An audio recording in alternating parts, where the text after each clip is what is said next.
자, 9번째 썰 한번 가보도록 하겠습니다. 댓글 컨텐츠고 영상 제목, 과소비한 습관, 마통을 뚫는 인생은 절대 급으로 못 고칩니다. 소비의 늪에 빠져서 절대 못 빠져나옵니다. 잘못된 짓조차도 모르니까요 라는 영상에 달린 댓글입니다. 이 돈 스스미라는 게 정말 무서워요. 이것도 왜 무섭냐 하면 이게 버릇인데, 돈 쓰는 것도 일종의 버릇이에요. 이게 하루아침에 만들어지는 게 아니에요. 몇 년 동안 이게 계속 똑같은 생활을 반복하고 하면서 굳어지거든요. 습관이라는 것도. 우리가 돈을 쓰는 것도 습관이잖아요. 왜냐하면 예를 들어 그런 거죠. 하루에 한 번은 꼭 이제 스타벅스 커피를 마시고 디저트 먹고 했던 사람은 꼭 먹어야 돼. 돈이 있건 없건. 그렇지 않습니까, 강태윤님?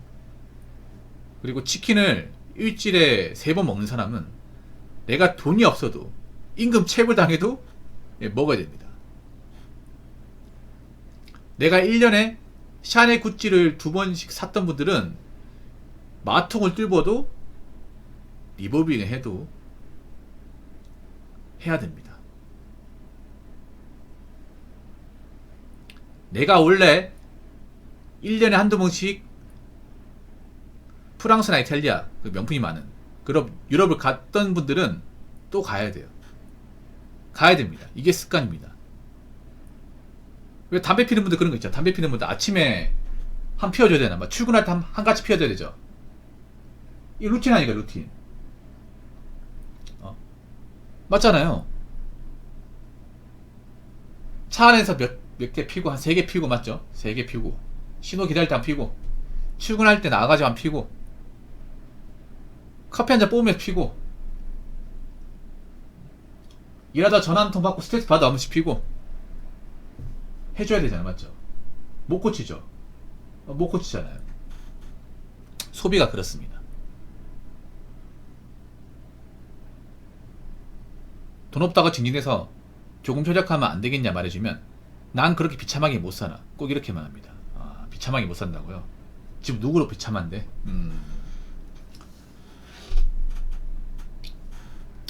이 과소비가 없어온 게 뭐냐 하면, 이 과소비 때 본인 인생이 망가지고 있는데 정작 그럼에도 불구하고 과소비 하겠다 그래요.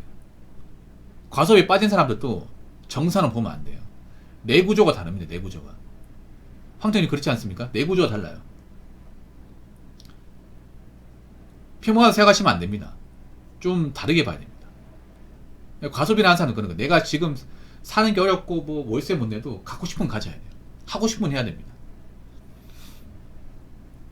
과소비도 일종의 도파민이에요. 도파민 중독되는 사람은요, 현실이 어떻든 간에 하고 봐야 됩니다.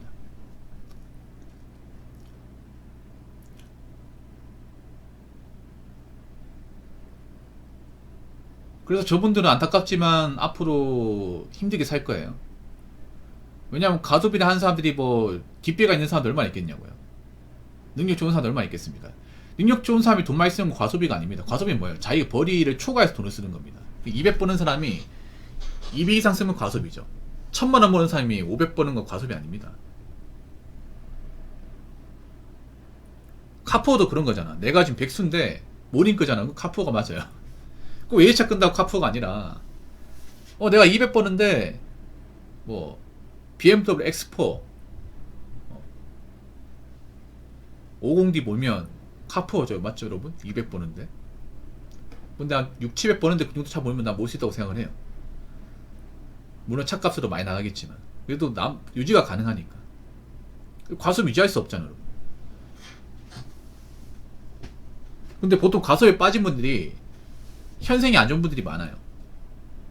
황태희도 그렇겠지만, 아시겠지만, 황태희이 그렇다는 게 아니라 주변 분들 보시면 아시겠지만, 과소비하는 분들 보면 대부분 월세 살고 빈곤하게 삽니다. 근데 이게 나쁘다는 생각은 안 가져요. 오히려 이거 없으면 못 살겠답니다. 만약에 황태님 아까 얘기했던 대로, 야, 너 언제까지 그러고 살 거야? 너 그러다가 진짜 굶어 죽는다? 야, 나 오빠니까 얘기하는 거야. 너 진짜 심각해 보여. 너 이렇게 살다가 나중에 다 없을 것 같아. 어떻게 살아야 될 거 아니야? 이렇게 얘기하면, 아니 오빠, 내 낙이 이건데, 내 낙이 여행 가는 건데 이것도 못하면 나 어떻게 살려고 그러는 거야? 나 그동안 힘든 생활 버틴 게 이거 한번 갔다 오는 건데 이것도 하면 안 돼? 오빠 몰라서 그렇지. 어? 이 샤넬백 때문에도 열심히 살고 직장 다니고 하는 거야. 근데 샤넬백도 못 사면 나 어떻게 살라는 거야. 어? 오빠 모르면 가만히 있어. 막 이런 식으로 반문한다니까요. 놔두시죠 그러면. 그렇게 살게 내비두세요. 이 소비라는 게 여러분 옆에서 아무리 닥달한다고 해서 바꿀 수 있는 게 아닙니다. 자기가 스스로 받게 되는데 옆에서 얘기할 정도면 심각한 거 아닙니까? 맞잖아요. 어쩌다 한 번씩 과소비하면 뭐라 하지 않아요. 근데 누가 봐도 이 사람은 좀 이렇게 살다가 골로 갈 것 같다. 좀 위험해 보인다. 그래서 옆에서 얘기하는 건데 뭐 얘기해서 안 들을 정도면 끝난 거죠. 솔직히 말해서. 소비 습관이라는 건 누가 옆에서 얘기한다고 바뀌는 게 아닙니다. 스스로 바꿔야 됩니다. 근데 절대 다수는 누가 옆에서 얘기한다고 해서 바뀌지 않습니다. 바뀌지 않아요. 왜냐하면 합리화시킵니다. 내가 얘기했잖아. 내구적으로 다르라고. 아니 이렇게 사는 게 어때서? 다 이렇게 살잖아. 요즘에 보면 다 이 정도는 가지고 있는데 왜 나한테 뭐라 그래?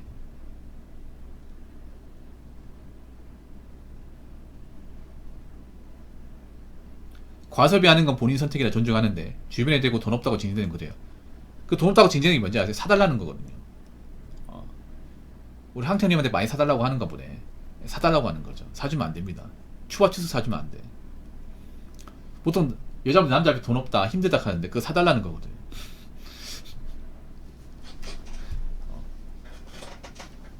내가 갖고 싶은 게 있거든. 근데 돈이 없어. 그러니까 좀 사줘 이거잖아. 근데 이제 요즘에 잘 안 통하죠 이게. 잘 안 통할 겁니다 이게. 자, 댓글 한번 읽어보도록 하겠습니다. 현재 한국의 경제위기 상황은 IMF 때보다 더 위태롭다고 합니다. 물가 상승률이 경제 상승률을 웃돌고 있습니다. 자영업자들은 폐업을 하고 싶어도 폐업을 못하고 있습니다. 수입은 그대로지만 물가는 고공행진입니다. 대비하세요. 빚으로 쌓아올린 주축도 없는 모래성이 허물어지면 감당 못합니다. 큰 빚부터 줄이고 현금 모으고 대비하세요. 누구도 당신의 삶을 대신 살아주지 않고 의식주와 빚을 해결해주지 않습니다. 각자 도생. 지금 상황이 안 좋죠. IMF 때는 기업의 빚만 있었다고 치면 지금은 기업의 빚보다 개인의 빚이 너무 많아요. 오히려 그때 IMF 때 빚보다 개인의 가계비 대출이 더 많습니다. 문제는 이 가계비 점점 쌓이고 있습니다. 점점 빚을 진 사람들이 빚이 못 갚고 있습니다. 카드 빚도 점점 쌓이고 있죠. 그러니까 모든 빚이 다 늘어나고 있습니다. 아니 빚이 졌으면 갚아야 되는데 못 갚고 있습니다. 못 갚고 있어요. 특히 많은 대출을 하고 있는 쪽이 자영업자예요. 자영업자와 연구족인데 연구족분들도 요즘에 그 아파트 주담대하면서 원금 이자 내기 버거울 거예요. 물가가 많이 올라가다 보니까.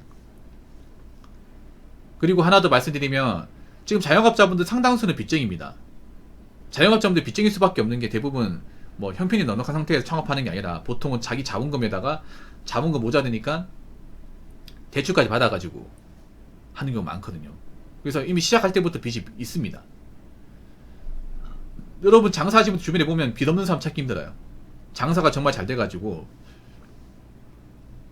원금에서 하시는 분들, 돈 좀 쌓아놓은 분들 제외하고는 상당수는 빚이 다 있습니다. 그래서 하는 말이 그런 거예요. 아 매달 이거 대출 갚아야 요즘에 힘들다. 뭐 이것저것 떼거나 남는 게 없다. 이런 말 하세요. 그럼 자영업자는 왜 폐업을 하고 싶어도 폐업을 못하냐 하면요. 폐업을 하려면 인수할 사람이 필요한데 인수할 사람이 없어요. 요즘에. 그러니까 건축 이제 이 건물 지은 사람, 건물주한테 얘기해가지고 이거 장사 적겠다 얘기하면 그럼 인수할 사람 누가 들어오면 적게 해줄게 이런 조건에 다는 경우가 많거든요. 근데 누가 인수할 사람이 없어. 넘길 사람이 없어요. 누가 들어오겠다는 사람이 없어요. 요즘에. 뭐 그런 것도 있고 그리고 폐업을 못하는 이유 중에 또 다른 이유는 폐업하고 나서 할 게 없어요. 이게. 왜냐하면 장사 시작할 때 마음이 그런 거예요. 내가 지금 뭐 어디 좋은 데 들어가기 힘들고 돈 벌기 힘드니까 장사를 해야겠다 싶어서 들어온단 말이에요. 절대 다수가. 근데 장사가 안 돼가지고 적고 다른 거 하려고 하니까 뭐 하겠냐는 거죠. 이게. 나 별 특별한 기술도 없고 장사 말고 해본 적이 없는데 나이는 뭐 이제는 가게 넘길 때 권리금도 안 받는다거든요. 근데 자기는 권리금을 주고 들어가잖아요. 많이 주고 들어갔단 말이에요.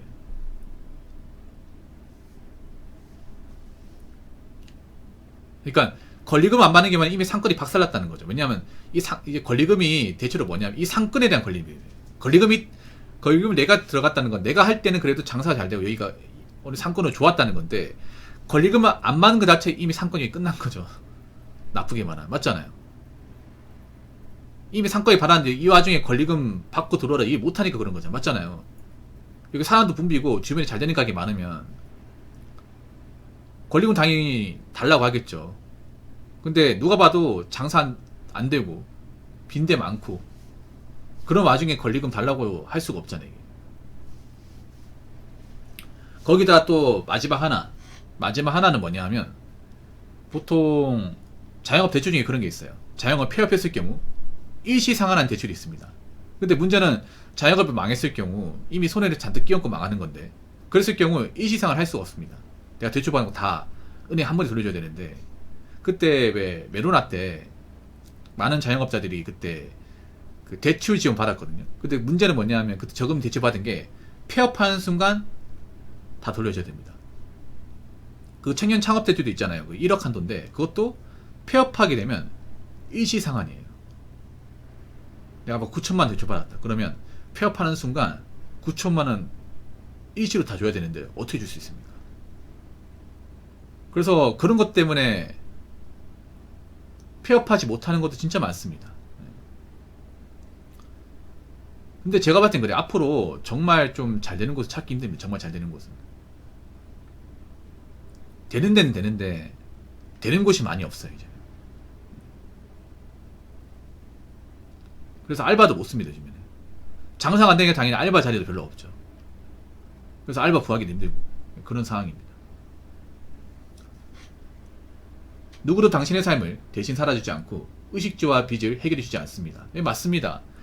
여러분이 만약에 엎어지고 하면 누가 도와주지 않습니다. 앞으로는 이제 뭐가 함께 이겨나가고 함께 극복하고 그게 아니라 스스로 딛고 일어나야 돼. 스스로 넘어지면 잡아주고 서로 막 어깨동무하고 그런 거 없습니다.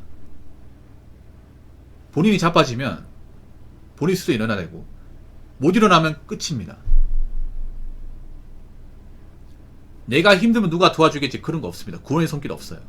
그래서 각자 대비해야 되고 각자 극복해 나가야 됩니다. 그래서 누군 도움받는 생각하시면 안 돼. 내가 준비하고 내가 극복하고 내가 해결해 나간다. 그런 마인드 가져야 됩니다. 아시겠죠? 자, 이상으로 9번째 썰 마치도록 하겠습니다.